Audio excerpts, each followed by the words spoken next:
Well, howdy there, Internet people. It's Belle again. So today, we're going to talk about Republicans in deep red areas feeling backlash against Trump. Republicans in Congress have been advised to avoid holding town halls by the leadership. Well, 2 Republicans in deep red areas disregarded that advice. It worked out about as well as you'd imagine. In Iowa, Senator Chuck Grassley disregarded the advice, and in a small city building, the crowd of people wanting to get in spilled out onto the streets. They weren't fans of the senator. The attendees pressed the senator on a list of subjects. One asked, quote, "Are you proud of voting for Trump? What he's doing in office? Are you proud of everything he's doing right here?" Grassley responded by saying there was no president he agreed with 100%. The person responded by saying, quote, "I didn't say that. I said, are you proud he's in?" Grassley didn't answer whether or not he was proud of Trump and took a different question. He was asked about how the tariffs would affect a woman's son who has cattle.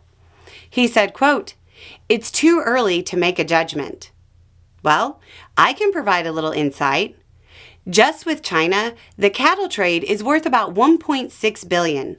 China halted it and is filling its need with Australian beef.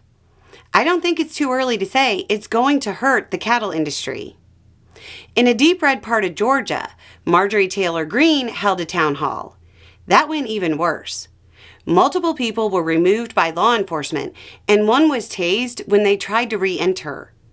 These are incredibly red areas. Grassley won his last election by around 12 or 13 points, and Greene won hers by almost 30. While Greene is probably safe regardless, Grassley's re-election chances may hinge on how bad Trump's tariffs are for the state. But the real message being sent by these events going this way isn't really to the candidates who feel comfortable enough holding town halls against the advice of leadership. It's for the Republicans in swing states and swing districts. If Chuck Grassley needs to be concerned, Republicans in seats that were won by just a couple of points are in real trouble in their next election. The additional pressure might make Trump's one big beautiful bill an even riskier proposition for those vulnerable Republican candidates. The number of people who will be directly affected by the Medicaid cuts will probably outnumber the number of votes a lot of them won by in their last election. This doesn't include those depending on children's health insurance, or government jobs that have been cut, or the tariffs, or those that have suffered a moral injury due to Trump's policies.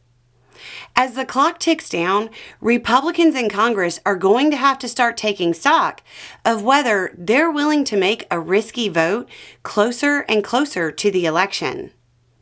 Anyway, it's just a thought. Y'all have a good day.